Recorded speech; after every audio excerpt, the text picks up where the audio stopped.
I'm going to tell you a little story about anger and lashing out. 2 days ago, I can say my 37 years of difficult life, I've had a difficult life, okay? All the best people have. Probably at the most extreme point, I can't remember whether I've shared this in a video. Maybe I have, maybe I did. It doesn't matter. You can't keep track of this. Symbolically, I was given this bottle by someone I really care about, someone I really love. And yes, it has Oasis on it, but I also love Oasis, especially their song Champagne Supernova, which if I had some champers, I'd probably have like a sip, because I don't really like champagne, but I do like Supernovas. And so despite it having Oasis on it, no, I love Oasis. I genuinely do. They're very beautiful, amazing songs, all of them. Yeah. So anyway, I don't want to make this about Oasis. They always want to make everything about them. Yeah. So just have you had your moment, guys. You had a big fucking moment. If you didn't notice, just wait. You'll have your turn. I promise. But yeah, in the most probably extreme moment, I'm going to tell you, I sat on my black mat with my guitar on the floor, and I thought about smashing my guitar, and then I thought that's not a good message to send to little kids. Not that any little kids were watching, because it's all fucking internally going on inside my brain, and I'm processing quite a lot of traumatic experience that I've had the last 4 years. I had a rock as well. I thought I was going to I thought I was going to smash my own mirror, which is there, because I was so angry at being so fucking observed, knowingly, that I was going to smash the mirror in a fucking fit of rage. And I was going to smash my guitar, and then I was going to smash the fucking mirror with a rock. Then the rock got added to my little diorama. Thank you, Daniel Johns, for the inspiration. And of course, C.S. Lewis, and all the others. So I placed the rock on my guitar, and that was kind of like, I'm like, well, what am I doing? Am I going to destroy things? And then I had this with me, because you should always stay hydrated if you're a fucking lab rabbit.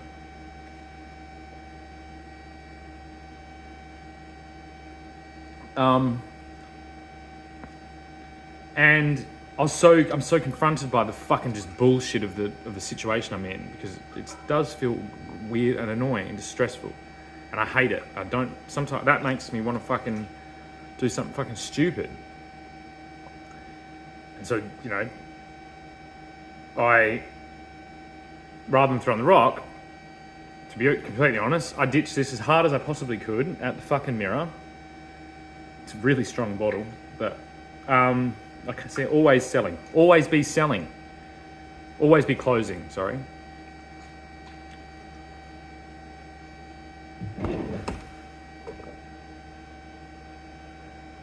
$7 million.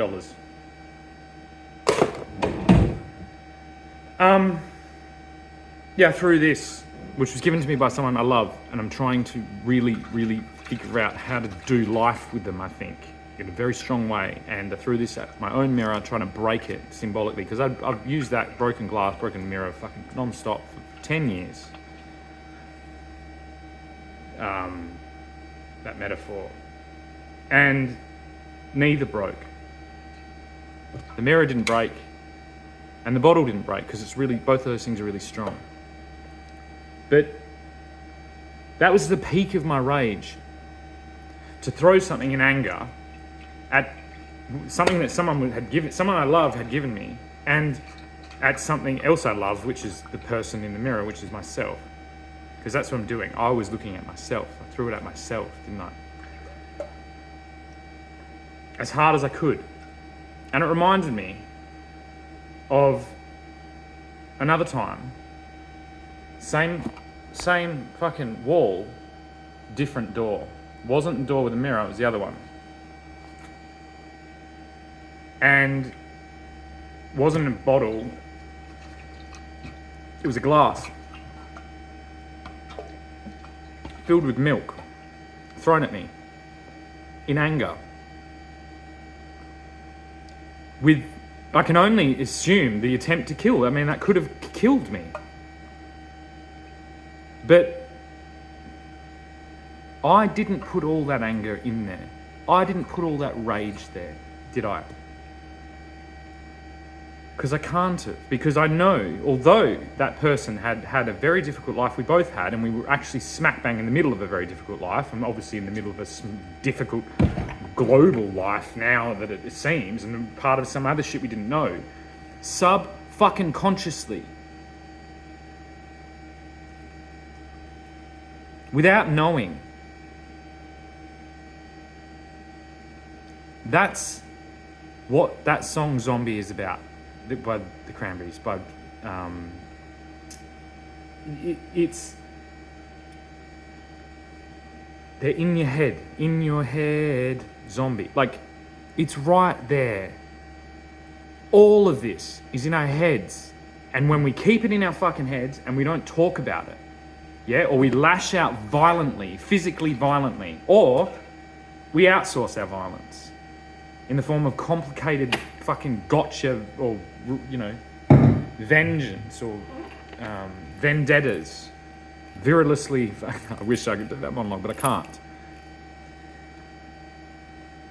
Then it just ripples into hell. We just fucking end up in hell, okay? And believe it or not, everything I've done, I'm always in defense. I'm a defensive person, which is funny because when I played hockey and cricket, I'm an offense. I'm a fast bowler, which is all offense. I can't bat for shit. I was the night watchman. Fucking still am. But hockey, the same. I'm going to get goals. Goals. Women, goals. We're always getting fucking the goals in the prize. Okay, that's who I am. I'm an offensive player. But everything to do with this violence is defense. I've been defending myself against women my entire life. And I did that by preparing myself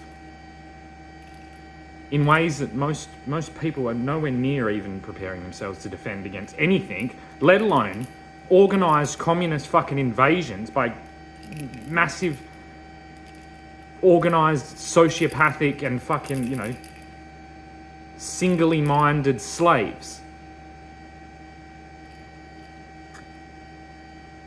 And that's only going to end up with you in that situation. And that's never my intention. You can't play hopscotch with men. Yeah? And what do you do in hopscotch? You throw a rock and then you hop from box to box. Well, no, you fucking can't. Or if you do, you will notice all those boxes are connected. Usually, I think, in the shape of a cross. Yeah? Isn't that funny? Isn't it funny how all these little messages and symbols are everywhere around us?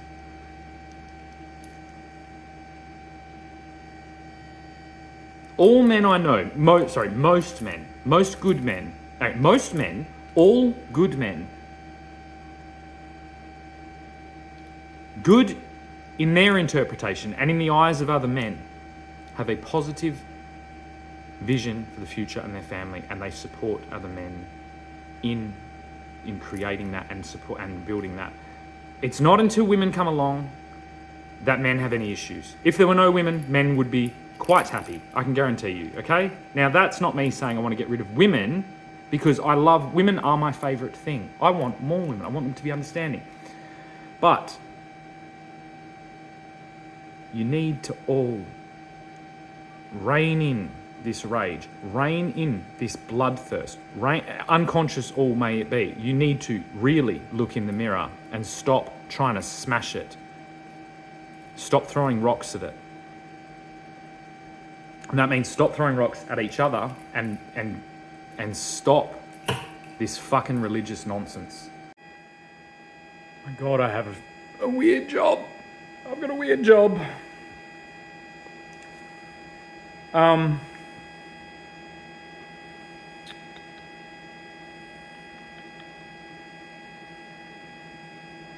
I just got so excited because I'm seeing somebody tonight. It made me very happy. And perhaps she's bringing me some meat, which will also be lovely because I'm a little bit hungry. I don't feel like eating anything else right now. And I can't be fucked going to the shop because it's too peculiar at this current moment for me to do. Not to, like I could go and kill a fucking kangaroo. Or I could go and kill a fucking rabbit and eat it.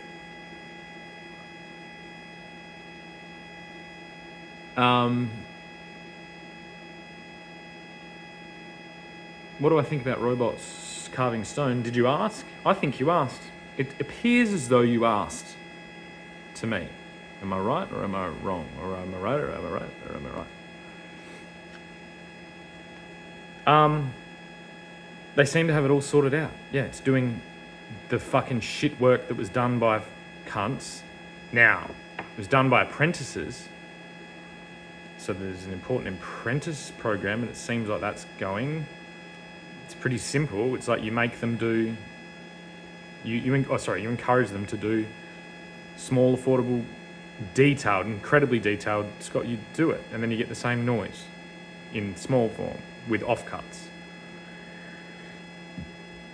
Yeah, from scratch, constantly as a lifelong work.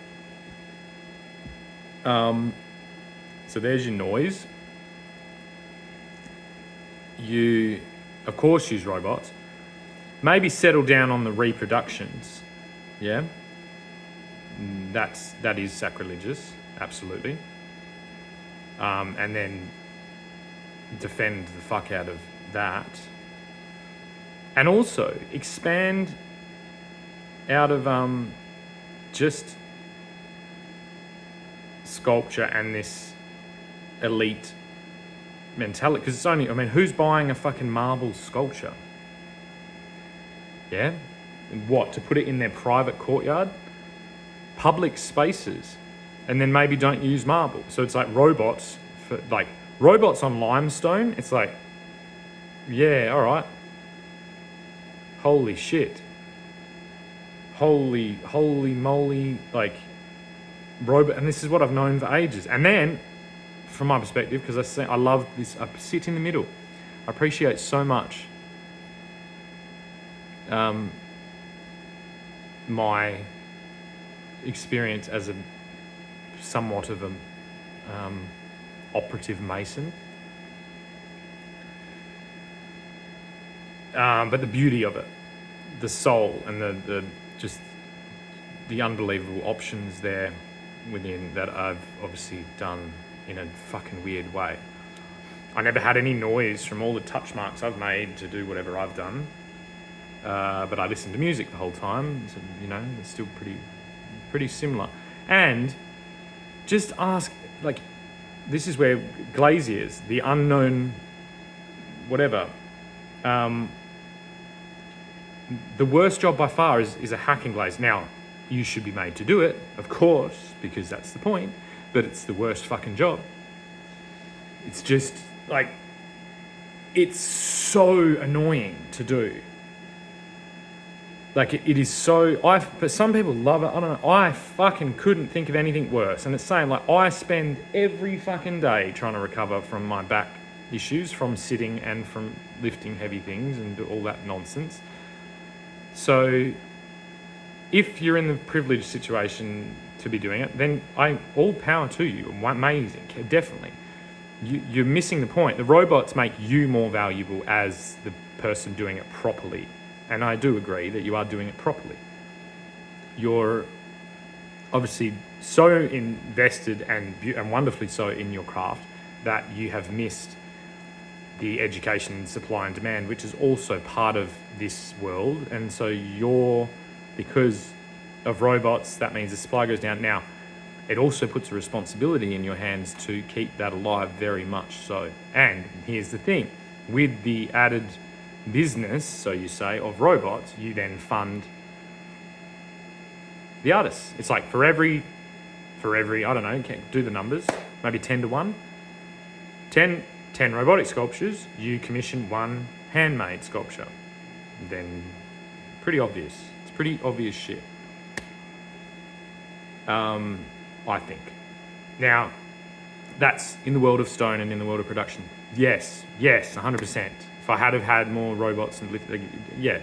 And it's actually quite a lot of finesse to control those things. I've driven boom lifts, cherry pickers, tractors. Like, to drive them carefully is an art form as well. And then you're interacting with, you're sitting on a sculpture, or you're operating a sculpture, a machine, a robot is a sculpture. It's a sculpture of metal and electronics, and it's expanding, right? Yes, you don't end up with Michelangelo, although you can now end up with Michelangelo, because if you really do go do all that shit, you definitely 100% have a really good chance of being the next Michelangelo, I guess. Yeah. Seems all good. Now, in the natural world, my interaction with the natural world, robots in the natural world, in harmony, can create the most beautiful, intense, diverse, healthy ecosystems alive everywhere, effortlessly. Like, it's actually pretty simple. Every square meter of earth, of living ground, right, has a potential living sculpture, living life, like multi fucking dimensional, fucking wondrous. Think of the, like a redwood forest in miniature, highly curated in a square meter, robotic, like a CNC printing machine that bonsais a miniature forest with a meter deep of soil in your lounge room, in a glass case. Think of that. Like a skill testing machine, but instead of getting plastic toys in China, it creates for you a beautiful, controlled ecosystem as the model for the larger, wonderful, beautiful ecosystems we're going to build. Carbon capture in three-dimensional, living, interconnected, environmental sculpture. That's right. The use of drones to target very selective, very efficient watering, because you could have a drone that's attached to a hose on small acreage, and you can like literally 3D print a fucking Sherwood forest, which is what I'm going to do at my house. I'm going to put a wall around it of granite. I'm going to use probably robots, I don't know, whatever I can really to fucking get it done and make it beautiful, and I will put a lot of thought into it. And then I'm going to 3D print using like small, have you seen like automatic saws, how they cut wood? Well, we've got to stop cutting wood. But we can grow wood with the same thing. Put up a structure of a square meter. You program it to just water, weed. We need like really efficient thing of organic fertilizer input of, say, aquaponics or aquaculture, extraction of liquid fertilizer, squirted very efficiently on the thing, build that soil, build the carbon, it's easy. We can 3D print whatever you want. And it can be, you have all the options. It can be the rough and ready permaculture, which permaculturists need. They're fucking flowers, because they're doing shit that is insane. Like it's just like they've forged this thing out of whatever, but it can be curated. You can have a big, English style, whatever, and with robots in combination with sheep and these inputs, like these select things, there's a whole marketplace of these inputs and a beautiful distribution system, all of it, and light scale, aluminium, 3D, CNC type machines. And the accuracy is not huge. So these machines are going to be cheap, really cheap. And it's amazing. It's an amazing future. Thank you. Alrighty, how do we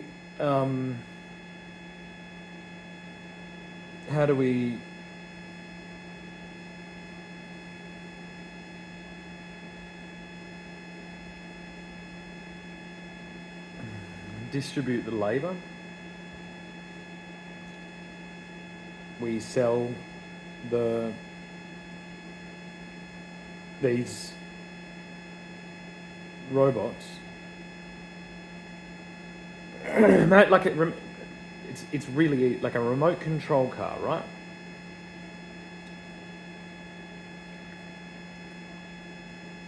This is how you start. Just a really low to the ground, really lightweight, electric, basically remote control cart that you can load things in. But you don't go in it, you don't ride it. It's just remote control. Really, it's simple, like a remote control car, but instead of a car, it's just a big trailer. Like not even a big trailer, just a normal size like car trailer that people, not car trailer, but a trailer that you put on a car. That's it. Most useful fucking tool you can have and really low to the ground. Like, say, yeah, depending, that's, whatever. Just 4 wheels, and we have all the wheels, we have all this shit already. All second-hand trailers do that. Trailers is cheap as fuck. Just put an electric thing on it and you don't have to talk with a car.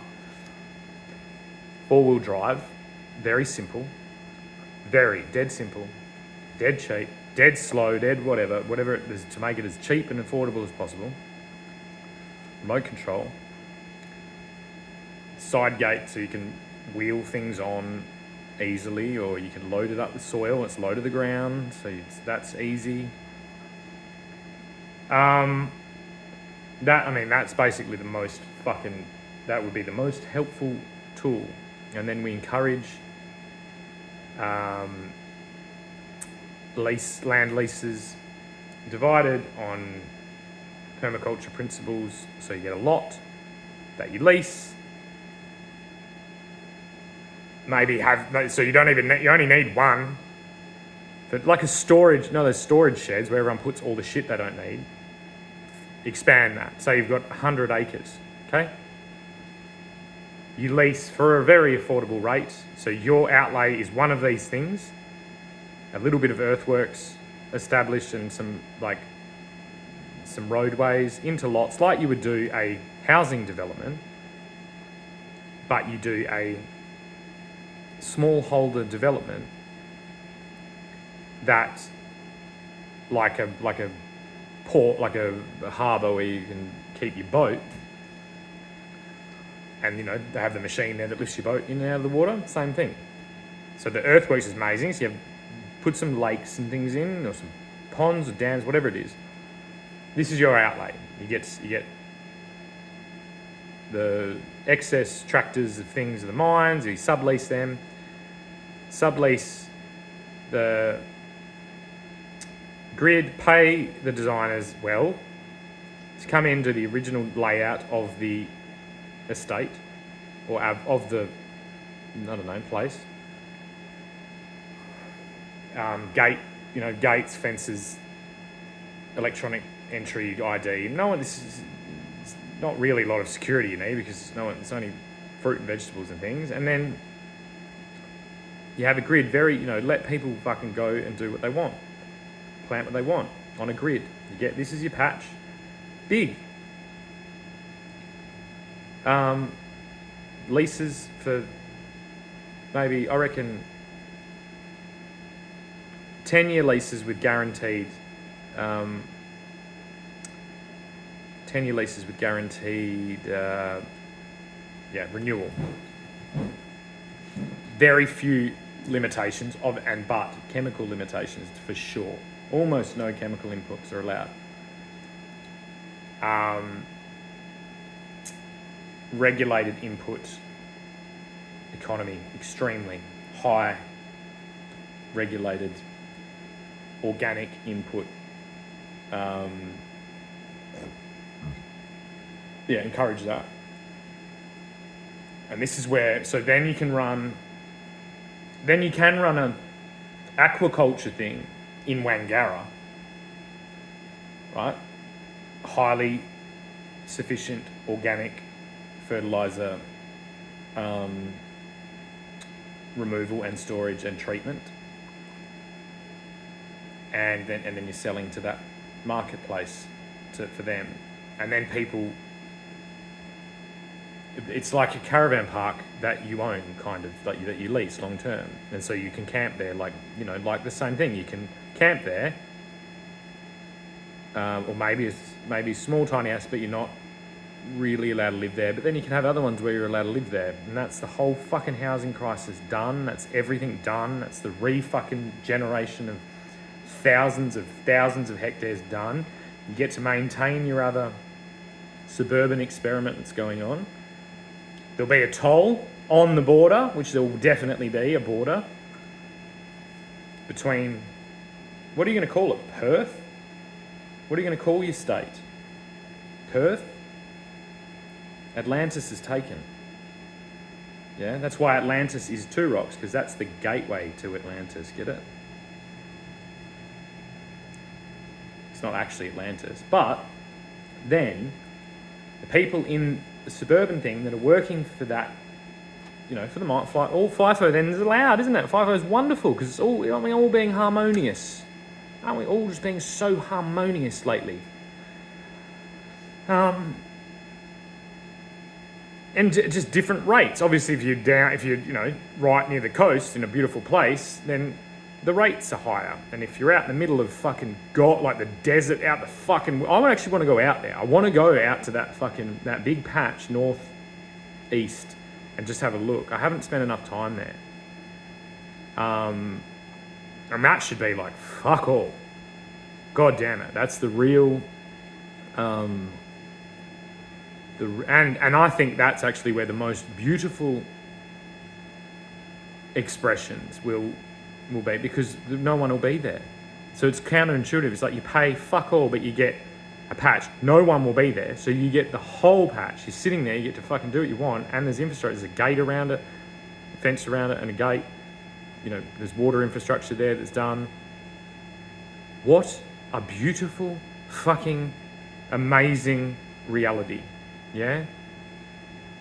And the tourism operators, it's like, we're going to have international tourists still using those things, okay? Because they'll go and visit these stuff. These will be attractions because it's so ridiculously beautiful and amazing.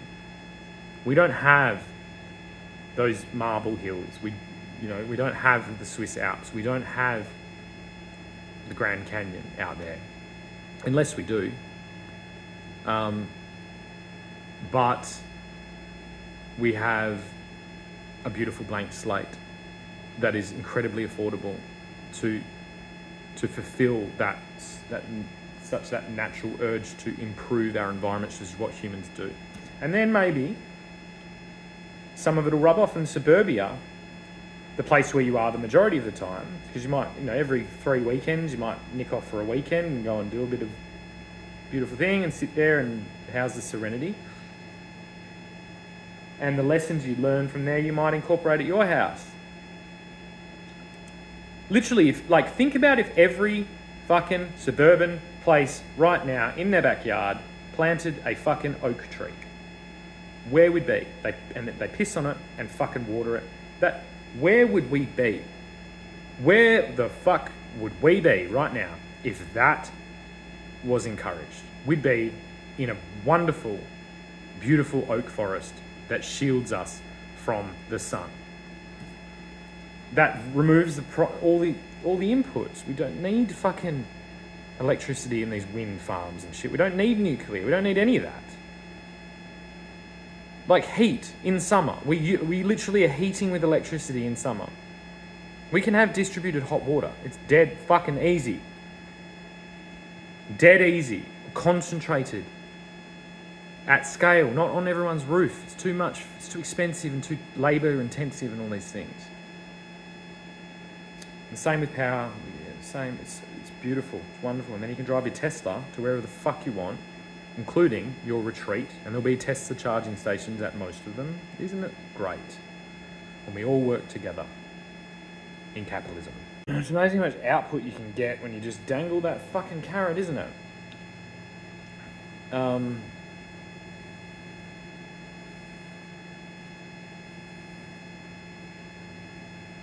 I will be way more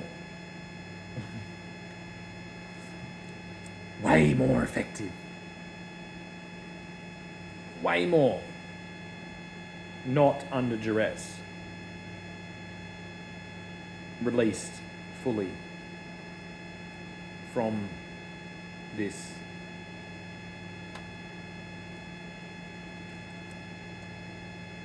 I want very few things that are nice.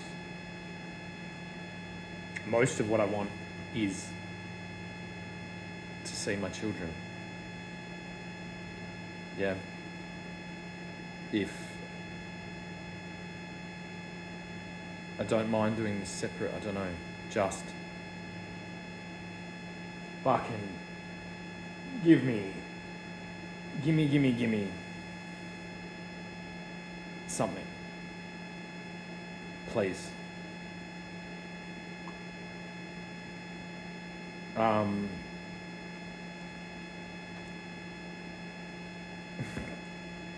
You know? Otherwise,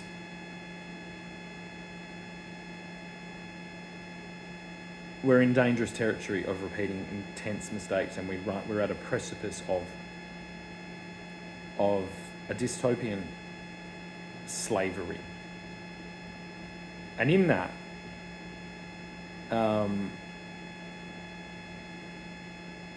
imagination is destroyed. This shouldn't feel like this isn't labor. This isn't, it's passion. And we're complicated creatures in life. We need that. I mean, this is the offset, basically. And people will do it themselves. You don't need to force them to do it. Yeah, you go and buy the V8 Mustang, and you fucking, and you know, because those places out there, those roads, it's like just maybe inbuilt the thing in there, like, and it's like, let them go. Have a region that goes, we're now leaving policed territory, and people are going to die, okay? People are going to die. But because they're going to fucking kill themselves accidentally in these things out there. They're going to do it anyway. Like, it's... Men live on that. And they will offset the thing. They'll it's culturally reinforced. Because we have this conflict, it's like, oh, you've got a Mustang, I've got a Tesla. It's like, yeah, I've got a Mustang, and I spend every third weekend planting fucking trees and living in this beautiful place and contributing to this ecosystem in this diverse way. It's not carbon offset in the form of any fucking, you don't need to do it corporation-wise. Yeah, just give people the options, at all the people, not the Bill Gates flying around the world. We're still going to have that, obviously. But just the everyman. And there's nothing better. You know, think of a brand, a slogan for it. There's nothing better than to fucking drive past, which I love that I saw a black Mustang today. You drive, and that's what I want. I want a black fucking Super Snake fucking Mustang. I want it. I can hear it in my fucking dreams for years now. I want my black Jaguar and I want my black Mustang. And I think that's beautiful as well, both those things. That's it. As far as cars, and I want a black Harley Davidson night fucking... There's a certain one. That's it. That's me done. I don't want a black helicopter. I don't want a black super jet. I don't want a black fucking sailed fucking pirate ship with the souls of the damned on it. I want those three cars, or those three vehicles. That's me done. I'm happy with that. Fucking oath, I'm happy with that. And imagine you drive past on your fucking Harley Davidson, just a small little symbol that says, yes, I have this fucking obnoxious fucking gas guzzling vehicle, but I am contributing to in ways that far offset that, far outweigh that. Not like a Tesla, although Teslas are good as well. You can also have a Tesla. But you are then, you know what I mean? Rather than being, I've got a Tesla, I made this money, and I'm distributing my carbon offset to people that are just doing the same thing, like hiding, like arbitrage. It's carbon arbitrage. That's all it is. Yeah, this is way better. But there's nothing wrong with Tesla. Tesla's amazing, and Tesla, it's like, yeah, Tesla, you do your offset by your little naughty carbon arbitrage trick by offsetting to China, offsetting to the minerals and all the thing and all that all that shit. You do that by building the tools that we need, like the trailers and the excavators, all things that are wonderfully able to be electric with actuators. And you have to go now and do the due diligence. You have to go speak to Paul Wheaton out in Montana, and you have to ask him, because I've forgotten his name, who the guy was that was developing the electric tractors in this open source thing, and you pay the man. You pay the man for his hard work, and you give him his dues or you give him his flowers, and yeah, he's dead right. And then instead of lithium, we use and I think, don't get me wrong, like, we're at silicon batteries now. Abundant resource rather than that. Obviously weight is a different thing, but weight and a tractor. He listen to him, go and speak to him. He is a fucking very, very, very intelligent man.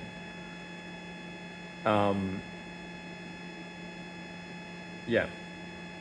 It's diverse marketplace. Like Lamborghini. Lamborghini made tractors. They made tractors first and then made the sports car. You made the sports car first, and now it looks like you might be making tractors to assist the other car markets, because that's how good markets emerge, and rising tide lifts all ships. Yeah.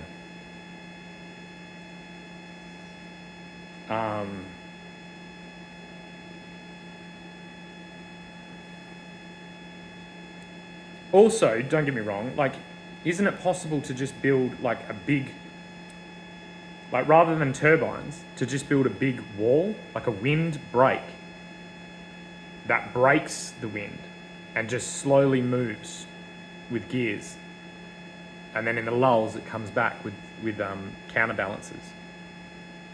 Surely that's way less dangerous for like birds. It's because it's just gearing, like a bike. So big surface area, just moving slowly, geared to get the high torque and the high revs you need on the wind, and then on the lulls in the wind, with counterbalances, it goes back. Like, and then you've got a wind break in high wind areas, and then you've got a wind shadow to then plant massive trees in to then increase the wind break and to capture that wind power into the soil. That's actually what they do. And the original wind break will always work. And it's just slow, big torque geared to get the high RPM that you need for the turbines. And way simpler mechanics. All the spinny, complicated shit is gearing, and it's on ground level, and it's all, yeah. I think.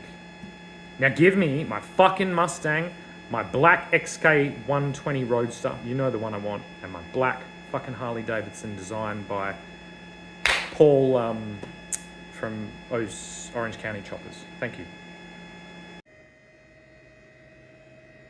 While I wait patiently for my lioness, I mean girlfriend, to bring me a much deserved steak. Isn't the world just as it should be? Isn't that a familiar That's a bit of Sam Newman in there. How you going, Sam?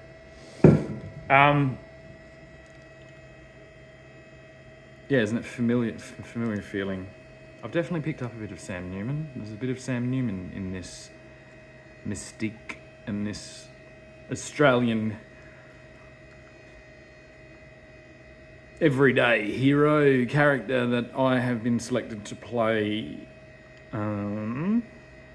by Quentin Tarantino in his final film, Kill Bill.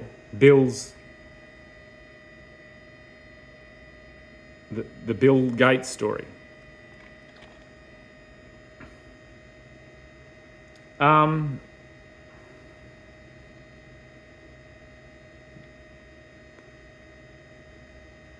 When you trust your gut, right? It takes some practice, okay? And there's two. It's a complicated thing. I am, and now at this stage, I'm about 99% gut, and about 1%. No, it's gut, but you've got to fill the gut with the right things, okay, Bill?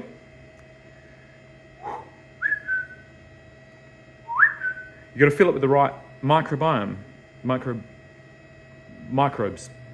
microbial things. It's real. It's a real thing. But what we have in the world is conflicting experts, okay? And when we have conflict, like, about everything, about like fucking sport and recreation, which is my field. Recreation, music is recreation.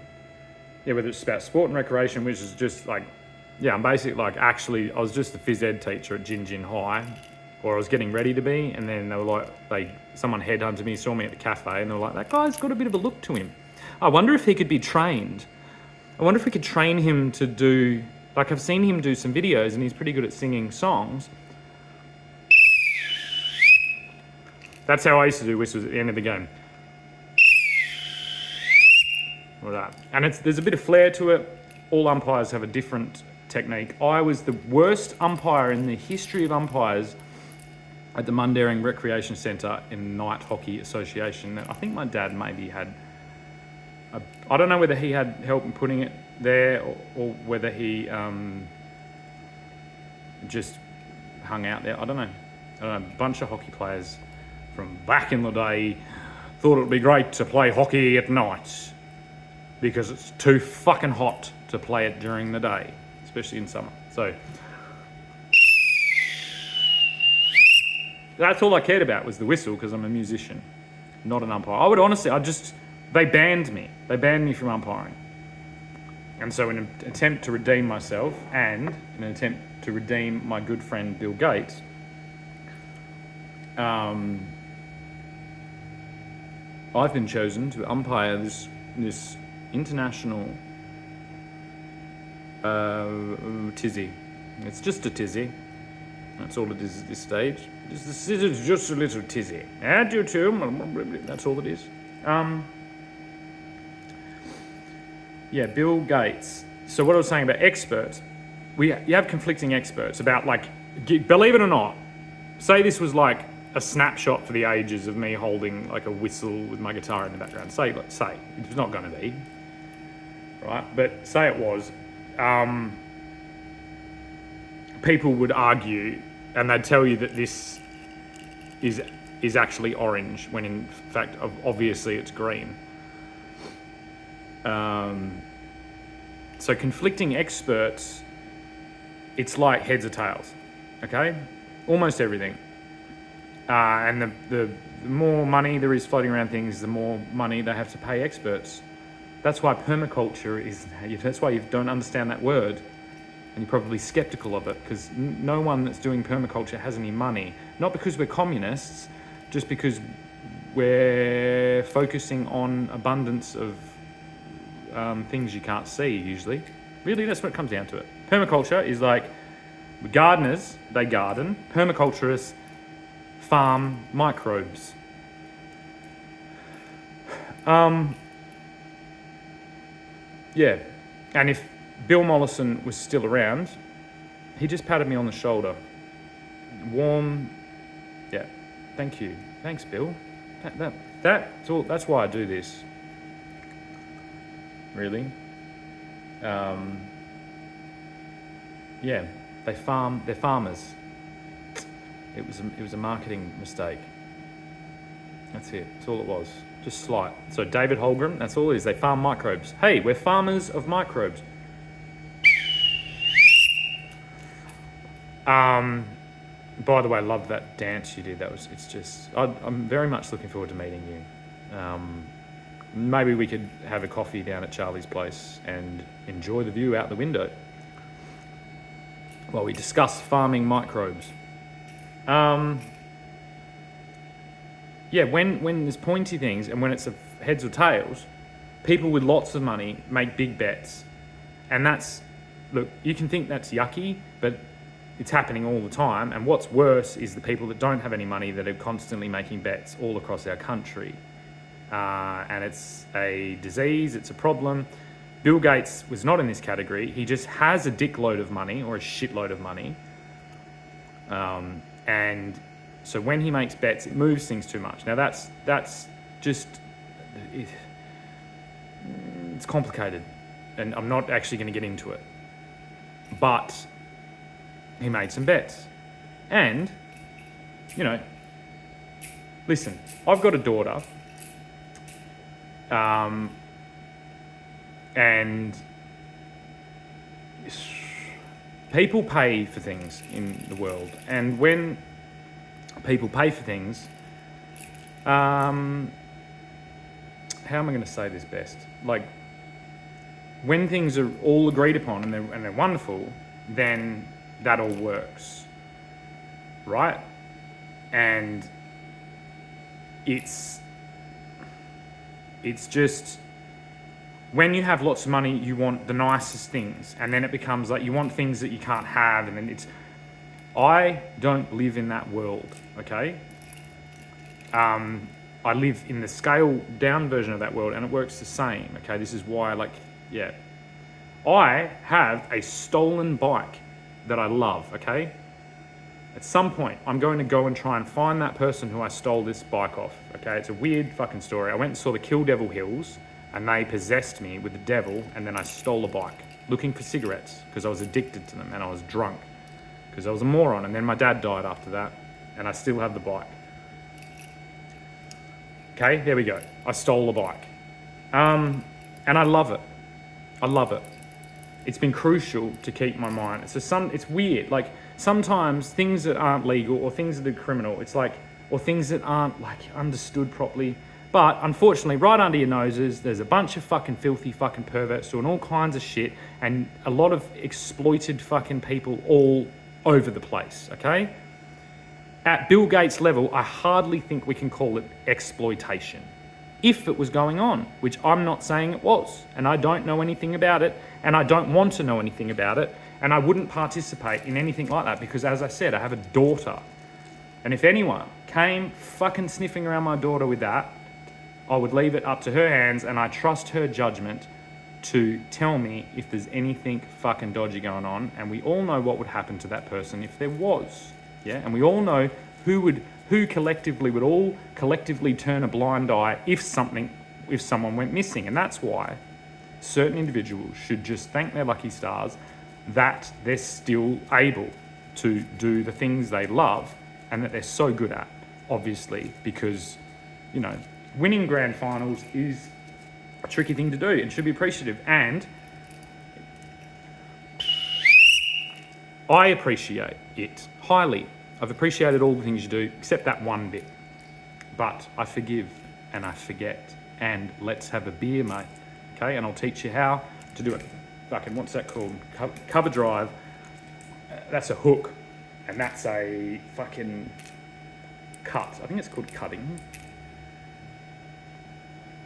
Has anyone got a copy of this that isn't fucking Region 18? Or a spare, you got a spare DVD player that plays, can you send me a Federal Express or Australia Post, or the Queen's Mail, Royal Post. Could I get any chance we could get an express delivery from Buckingham Palace from region, I don't even know where region 18 is. Region 18? It's definitely not Epstein Island. Could I be a comedian? I think so. The problem is English humour, which has been squeezed down into, like, imagine the British Empire squeezed down into Tasmania, miniaturised and held. Had a brief trip down to Antarctica, then wandered around a bit, ended up on Christmas Island. Isn't that a funny name for an island? And then ended up in Sawyers Valley, which cuts down trees. Really, we need to start planting trees in Sawyers Valley. Maybe a big oak tree, another one. And then in a little town, a wonderful town, my favourite beautiful town, Gin. That comedy has been just, like, it might be too subtle, it might be too dry. It just, I don't know what the current comedic appetite is for the masses. And so I sit alone.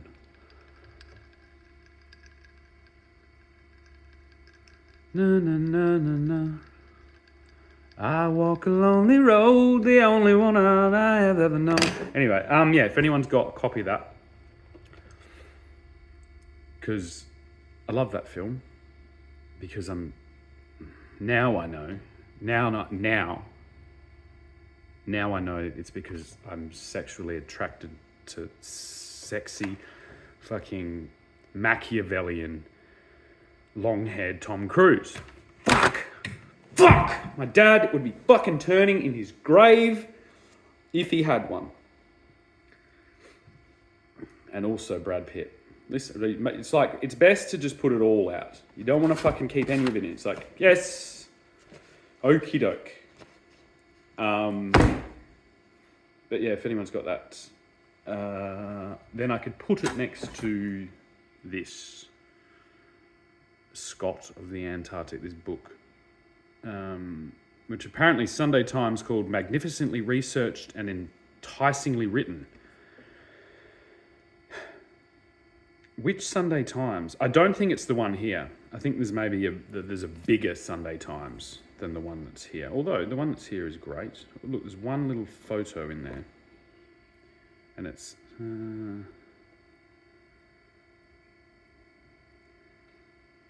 It says Outlands, the Sleepy Hollow. I hope you can read that, and I'm not even going to check. But what I was going to say is... or what this is actually, now that the preamble is complete. This is actually going to be a very, and I have to, again, the performance prologue, it's prologue at the beginning, is completed, and now the lecture will begin. So I like to start with a bit of humour, and then, of course, this will be a detailed. So if you open your book to page 666, we shall begin today's lecture on morphic resonance, or perhaps you could call it emergent psychic abilities in the modern age. I remember November 14th. It was a sunny day. I rose beautifully with my wonderful girlfriend gently kissing me on the cheek. I contemplated rolling back to sleep, but I was so filled with love from that warm embrace that I thrust myself into the day. Upon waking up, I completed some business. I downloaded my favorite podcast, the Joe Rogan Experience. And on that scramble with 1% battery, which is why I find myself in this dark and dusty corner as my phone charges, I managed to get down in time to sit in my office and begin to listen to today's episode. Oops, I forgot. Before this, I was filled with the spirit of song and dance. I did a dance and a song that I think was better. The first one was better, and I did it to nobody, unless, of course, I'm being recorded and observed at all times. In that case, then if it was in my purview to decide which copy of the song or which version of the song would be the best, was the first one. The second one that I recorded wasn't as good, but it was okay, I suppose. And it was about beheading someone. Now, it was to my shock and awe when I immediately realized that the episode I had downloaded just after doing this song and dance, which is all recorded with the wonders of technology in a information source which is referred to as metadata, which is why Mark Zuckerberg is one of the most savvy business people on earth, and apparently one of the best cover tribute artists as well, and probably quite he's raised the bar as well for husbands around the world, and I wish him and his wife a wonderful anniversary. I've gone off a little bit topic, but yeah, and I've lost my train of thought because I'm just actually am so happy to see someone who's had made such a large impact on the world, enjoying the wonders of a happy marriage, I suppose, and they just look adorable. His wife exudes a intelligence and just a spirit that is wonderful. So yeah, I think that is in safe hands, I could say. I'm lost. I haven't quite had enough sleep to be at my A game. But yeah, for reasons that are private, okay? Private reasons about that. I don't talk about those things. And I definitely don't sing songs usually about that type of thing because it's private and it's lovely and it's romantic. Anyway, that's enough information for that. Get your fucking mind out of the gutter. But yeah, so the podcast is about the guy that they had on Joe Rogan that then... Now that's statistically, I mean, there's other things as well. There's other things as well in that are all statistically impossible, and they add to the large dump truck, WesTrac dump truck. Sorry, not Caterpillar dump truck that has amazingly been serviced by the wonderful team at WesTrac. And WesTrac has your back and mine. Yeah, that dump truck filled of statistically impossible coincidences that surround my life and make me feel slightly uncomfortable, but also amazingly optimistic about the wonderful future. And so this is this thing. I've got a little while, so in the spirit of continuity and also to kind of give a bit of push to some music that's about to be launched, I'm going to pick a card. Oh, 30 seconds. Shit, I'm not going to. And I won't be able to read it because I haven't got time, and it is spontaneous. Spontaneous. So it's spontaneous. It's card number 50. So you'll have to buy a pack and read it yourself, you fuckheads. And that's the key to the door of the Scale Matters. Can you see on the back? There's a keyhole. And so yeah, you better buy your own cards and see what it says.